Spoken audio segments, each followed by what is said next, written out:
ny zava-miafina ny amin'ny toe-panahy araka an'Andriamanitra. Ny zava-miafina ny amin'ny toe-panahy araka an'Andriamanitra. Manasanao anaraka izany hatramin'ny farany.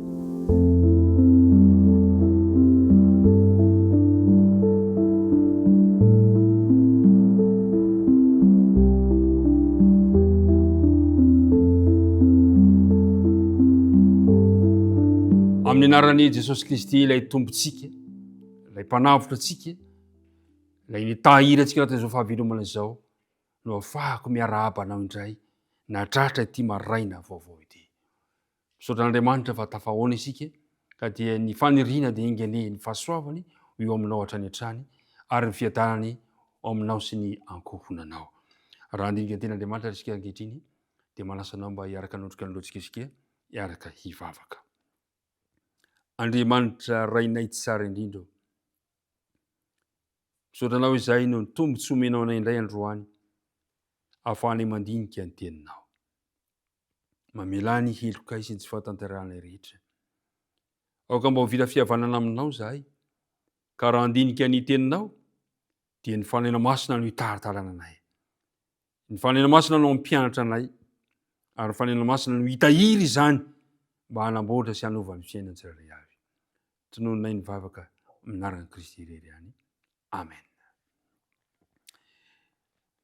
Mandeha ny fotoana ry mpiara-mianatra namana, alakamisy 2 volana janoary sahatsika ankehitriny.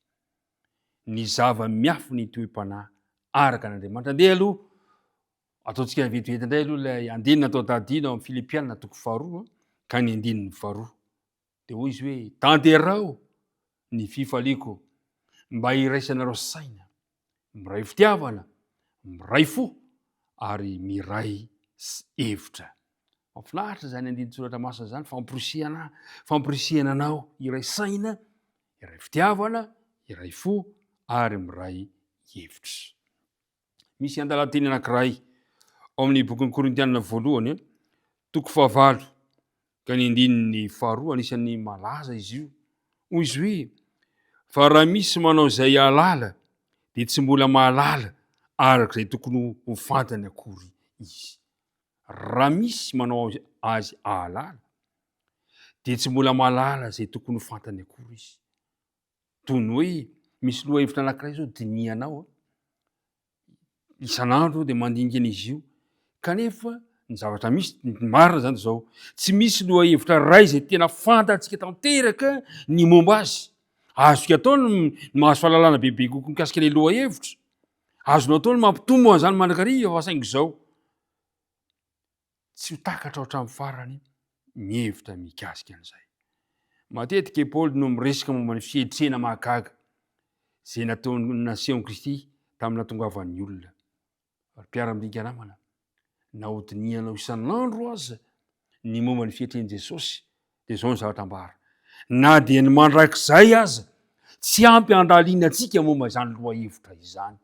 Tiana ambara dia hoe, raha misy manao azy ahalala, dia tsy mbola mahalala araka ny tokony sy ho fantany akory izany olona izany. Anisany anankiray zava-miafina lazain'ny Paoly mantsy amin'ny bokin'ny Filipianina 2, dia ny fietreny Jesosy sy ny nandraisany ny toetry ny olombelona. Ao amin'ny Romanina 7, Romanina 7 ka ny 7 dia misy an'izao teny izao. Romanina 7 ka ny 7.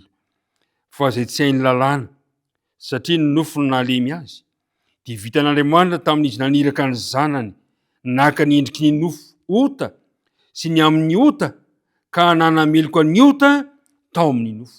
Misy zava-miafina, misy tsy amaratelo ambarana zany teny zany. Inona ihany koa voalaza amin'ny bokin'ny Hebreo. Ao amin'ny bokin'ny Hebreo 2 ka ny 2, Hebreo 4 ka ny 5. Dia hoy izy hoe, fa isika tsy manana mpisorona be izay tsy mahay mitondra ny fahalementsika, fa izay efa nahalaim-pana tamin'ny zavatra rehetra tahaka antsika, kanefa tsy nanana ota. Ry mpiara-midinika namana, inona ny tiany Paoly lazaina mikasika amin'ny fietreny Jesosy sy nandraisany toetry ny maha olombelona?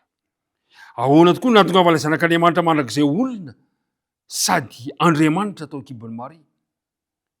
Mpiara midinika namana antsika samina lala fa tamin'ny lalana fanahy masina no natongava zany araka voalaza filazantsara likoka toko voalohany ka ny andininy fa 10:30. Tsy takatry ny saitsika izany, tsy takatry ny saitsika ny natongava ilay tsy manapetra sy mandrakizay ho olona mety maty. Kanefa dia izay lazainy Paoly ao amin'ny Timoty voalohany toko 7 ka ny andininy fa 1:20 sy Paoly hoe iaraha-manaky mihitsy fa lehibe ny zava-miafina ny amin'ny toe-panaraka an'Andriamanitra.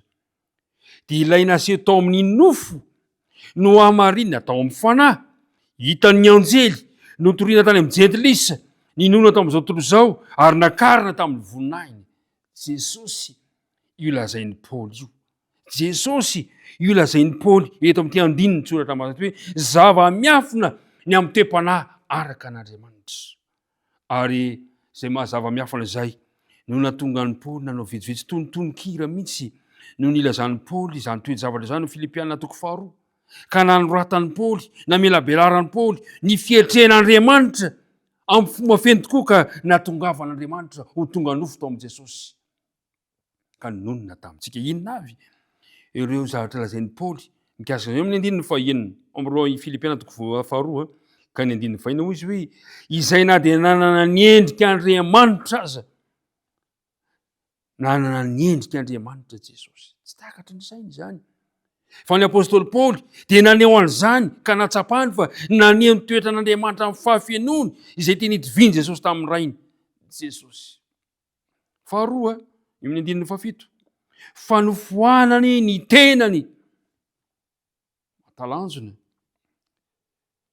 Matalanjona mahita an'izany zava-miafina nanana Jesosy tamin'ny nanafoanany tenany izany, ka namoizany Jesosy ny zoma Andriamanitra azy mba hahatonga azy olombelona mety ho alay-panahy tahaka antsika ihany koa.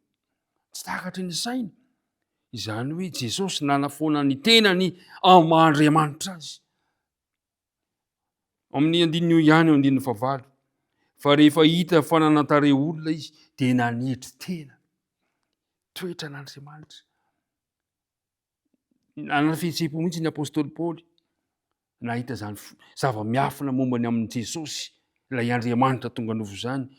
Nitafy ny toetry ny olombelona Jesosy ka nialany famboniana fa naka ny toerany mpanompo izy. Ny fanoratra tanteraka tamin'izay tanjon'ny Losifera, Jesosy manitry tena. Ary tena zava-dehibe nampesika ny fihetseham-pon'ny apôstôly Paoly dia ny amin'ny andininy 9 ihany ka moa izy hoe dia nanitry tena ka nanaikatra amin'ny fahafatesana, dia ilay fahafatesana tamin'ny hazo fijaliana. Tamin'ny fomba manala baraka indrindra no nofidiany Jesosy hahafaty azy nombona teo amin'ny hazo fijaliana izy. Mpiara midinika namana, zava-miafina ny amin'ny toe-panaraka an'Andriamanitra izany, kanefa dia nomenanao. Raha tsy nanao an'izany Jesosy, tsy misy famonjena ho ahy sy ho anao. Ahoana ary mba hatonga ahy mba hanana fanetreteny? Mba ahoana reny hatonga anao hanana fanetretena? Ahoana no tonga antsika mba ahay hilefitra eo amin'ny sitrapon'Andriamanitra? Tokana ny vahaolana mino Paoly andeha hifantoka amin'izay nataon'i Jesosy teo amin'ny hazo fijaliana isika. Mifantoka ny fijerintsika eo amin'i Jesosy. Dinio izay nataon'i Jesosy ho anao teo amin'ny hazo fijaliana, nanolorany ny ainy mba hamonjy anao. Jesosy nanitry tena, nofoanany ny tenany. Tsy nataony zavatra ho fikirina mafy ny maha-Andriamanitra azy, fa nanitry tena izy ka nanaiky hatramin'ny fahafatesana, dia ilay fahafatesana teo amin'ny hazo fijaliana. Andeha hifantoka eo amin'izany. Aza mifantoka amin'ny olana mahazo anao androany. Aza mifantoka amin'ny zavatra ny tany izay mandaly vetivety ihany. Fa andao hifantoka eo amin'izay nataon'i Jesosy ho antsika teo amin'ny hazo fijaliana, ka tonga antsika ihany koa mba hanan-tariketa sy tanjona faniriana ny amin'ny hoe andeha mba hianatra hanitry tena ka hilefitra eo amin'ny sitrapon'Andriamanitra amin'izao androm-pahavelomako izao. Mombanao mandrakariva ny Andriamanitra ka andeha hoentina mbavaka izay mety fanapa-kevitra raisiko sy fanapa-kevitra raisinao amin'ity androany ity. Vavaka isika.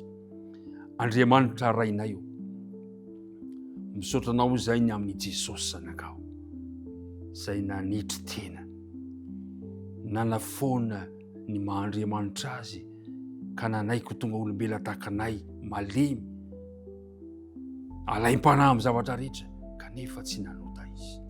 Ampio zahay mba hampifatoka ny fijerinay androany amin'izay rehetra nataon'i Jesosy anay teo amin'ny fijaliana, ka mba haniry izay androany mba hanetry tena ary lefotra eo ambanin'ny sitraponao. Dia mitahiny mpiara-mitinika rehetra fitahirizo ny fanapahan-kevitra izay raisinay, tonononay ny vavaka noho ny amin'ny anara Jesosy. Amen.